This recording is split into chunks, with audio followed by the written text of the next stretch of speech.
Hello friends, welcome back to my YouTube channel free class. આજે આપણે ધોરણ 6ની સ્વ અધ્યયન પોથીમાં ભાગ 3ની અંદર વિષય ગણિતનું છઠ્ઠું ચેપ્ટર છે, યુનિટ 6 પૂર્ણાંક સંખ્યાઓ, તેનું સોલ્યુશન જોઈ લઈએ. જો તમે ચેનલને સબસ્ક્રાઈબ ન કરી હોય તો પહેલાં ચેનલને સબસ્ક્રાઈબ કરી લેજો, જેથી તમને આ વિડીયો જે છે એ ફરીથી જોવા મળે, અથવા આ ચેનલ પરથી અપલોડ કરેલા તમામ વિડીયો જે છે એ તમને ઇઝીલી અવેલેબલ રહે. -6ની અનુગામી સંખ્યા કઈ છે? જવાબ આવે બી, -5. 7ની પુરોગામી સંખ્યા કઈ છે? જવાબ છે સી, 6. સંખ્યા રેખા પર -1 અને 1ની વચ્ચેની પૂર્ણાંક સંખ્યા કઈ છે? જવાબ છે ડી, 0. 2 અને -5ની વચ્ચે કુલ કેટલા પૂર્ણાંકો છે? જવાબ છે એ, 6. ત્યાર પછીના જોઈ લઈએ વિકલ્પ 5. શિમલામાં જાન્યુઆરી માસમાં તાપમાન 0 અંશથી 9 અંશ નીચું છે, જેને સંકેતમાં ખાલી જગ્યા અંશ સેલ્સિયસ લખાય, જેનો જવાબ છે -9 અંશ સેલ્સિયસ. પ્રશ્ન 2, ખાલી જગ્યા પૂરો. 0 દરેક ખાલી જગ્યા પૂર્ણાંક કરતાં નાનો હોય છે. જવાબ છે ધન. 0 દરેક ખાલી જગ્યા પૂર્ણાંક કરતાં મોટો હોય છે. જવાબ છે ઋણ. સંખ્યા રેખા પર -4 અને -11ની ખાલી જગ્યા બાજુએ. તો સંખ્યા રેખા ઉપર આપણે જોઈએ તો -4 એ -11ની જમણી બાજુએ હોય છે. ત્યાર પછીનું પેજ જોઈ લઈએ.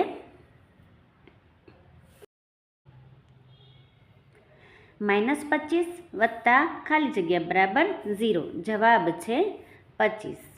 -10 અને -15 વચ્ચે આવતી સંખ્યાઓ પૈકી નાનામાં નાની પૂર્ણાંક સંખ્યા ખાલી જગ્યા છે. તો જવાબ છે -14. હવે લેસ દેન, ગ્રેટર દેન અને ખાલી જગ્યામાં ઇઝ ઇક્વલ ટુ એટલે કે બરાબર વડે ખાલી જગ્યા પૂરવાની છે, જે અહીંયા આપેલી છે, તમે જોઈને લખી શકો છો.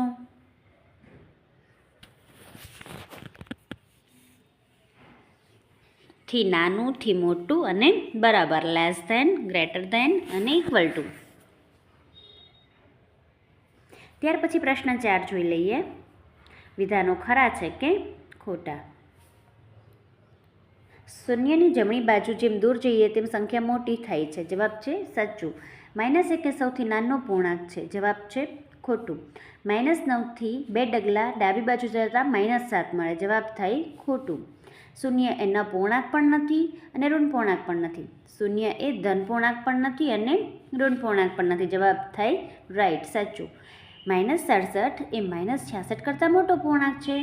ખોટું. ત્યાર પછી જોઈ લઈએ નીચેના પ્રશ્નોના જવાબ આપો. આપેલ પૂર્ણાંકોને ચડતા ક્રમમાં ગોઠવવાના છે, જેનો જવાબ છે -4, -3, 0, 1, 5 અને 7. ત્યાર પછી આપેલા પૂર્ણાંકને ઉતરતા ક્રમમાં ગોઠવો, જેનો જવાબ છે 3, 2, 0, -1 અને -2. ત્યાર પછી જોઈ લઈએ એવા બે પૂર્ણાંકો લખો જેનો સરવાળો 6 થાય અને બાદબાકી પણ 6 થાય. તો કે 6 + 0 બરાબર 6 અને 6માંથી 0 બાદ કરીએ તો પણ 6. એ બે પૂર્ણાંકો 0 અને 6 છે. ત્યાર પછી પ્રશ્ન 4 લખીએ.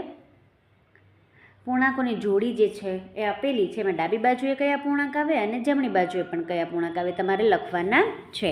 આ પૂર્ણાંકો જે છે એ તમે સંખ્યા રેખા ઉપર જ્યારે દર્શાવો ત્યારે સંખ્યા રેખા પર લખતા ડાબી બાજુએ અને જમણી બાજુએ કયા પૂર્ણાંકો આવશે તે લખવાના છે, જેનો જવાબ આ પ્રમાણે છે.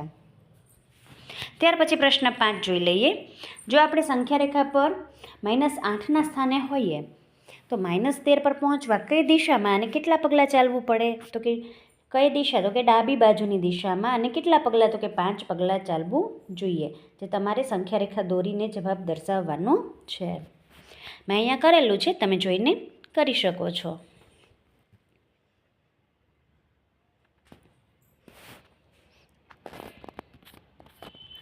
પ્રશ્ન 6, સંખ્યા રેખાનો ઉપયોગ કરીને પૂર્ણાંક મેળવો. -5માં 4 ઉમેરતા એટલે કે -5 + 4 બરાબર ઓછા વત્તે ઓછા, 5માંથી 4 જાય તો 1, મોટા પદની નિશાની એટલે કે -5, 5 મોટા છે તો એની નિશાની એટલે કે -1 જવાબ આવશે, જે આપણે અહીંયા સંખ્યા રેખા પરથી દર્શાવશી. તમે જોઈને અહીંયા કરી શકો છો.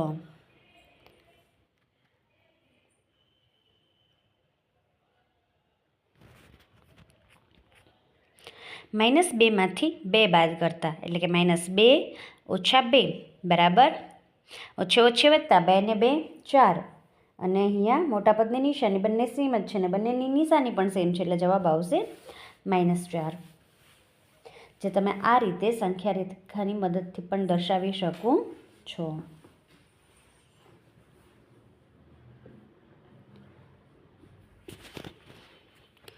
સંખ્યા રેખાનો ઉપયોગ કરી સરવાળો કરો 8 વત્તા ઓછા 5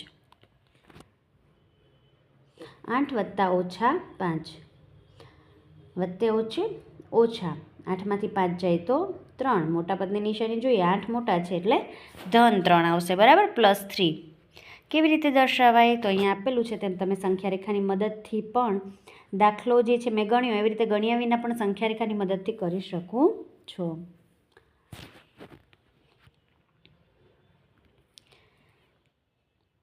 ત્યાર પછી -2 + -7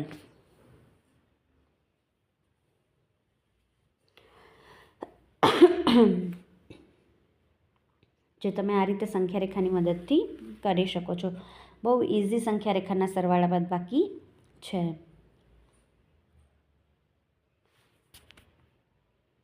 આટલું થઈ ગયા બાદ જોઈએ 4 + -9 જે તમે અહીંયા આપેલું છે તે સંખ્યા રેખાની મદદથી જોઈને કરી શકો છો.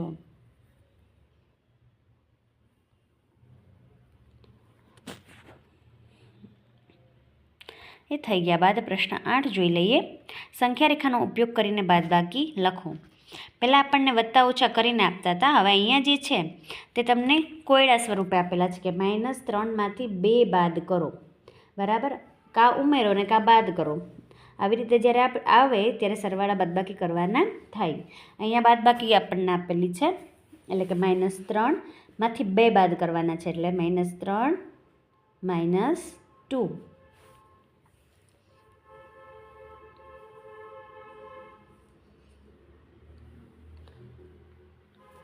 જે તમે સંખ્યા રેખાની મદદથી આ રીતે કરી શકો છો.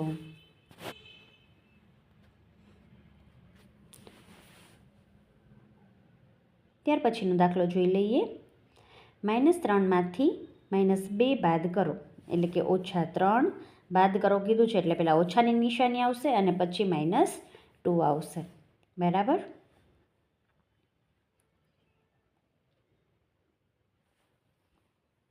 જે આ રીતે સંખ્યા રેખાની મદદથી તમે કરી શકો છો.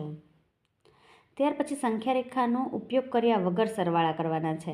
જે રીતે હું બોલું છું બરાબર તો જે પદ્ધતિથી કે જે રીતથી બોલું છું એ રીતે તમારે સંખ્યા રેખા વગર સરવાળા કરવાના છે.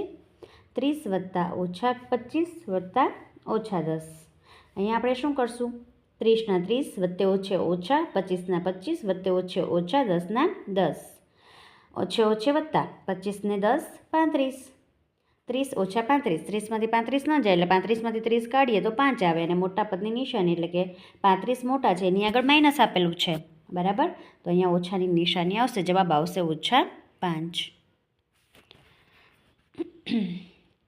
ત્યાર પછી જોઈ લઈએ 70 + 20 70 વત્તા -20 વત્તા -30 અહીંયા વત્તે ઓછે ઓછા વત્તે ઓછે ઓછા કરીને આપણે લખી નાખશી.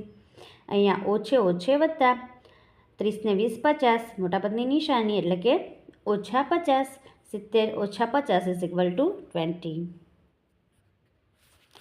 ત્યાર પછીનો દાખલો જોઈએ.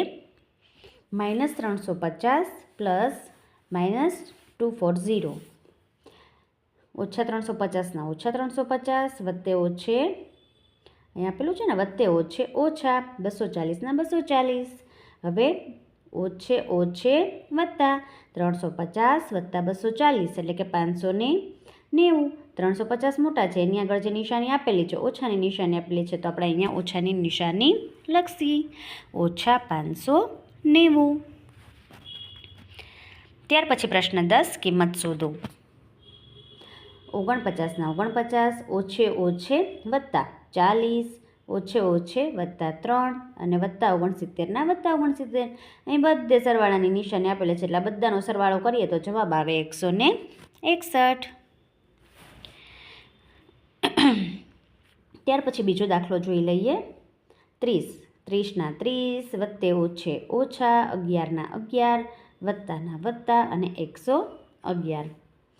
30 ઓછા 11 જવાબ આવે 19 વત્તા 111ના વત્તા 111 આ બંનેનો સરવાળો કરીએ તો જવાબ આવે 130.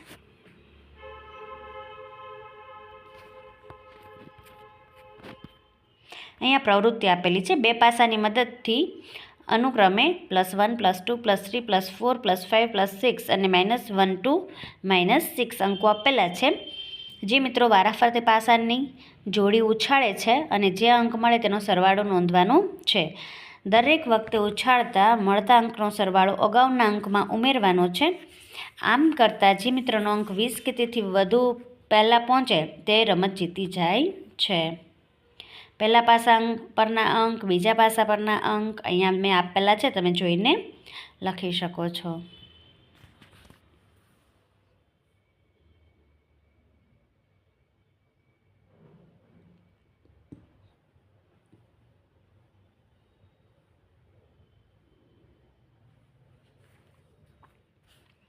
જે આ પ્રમાણે છે.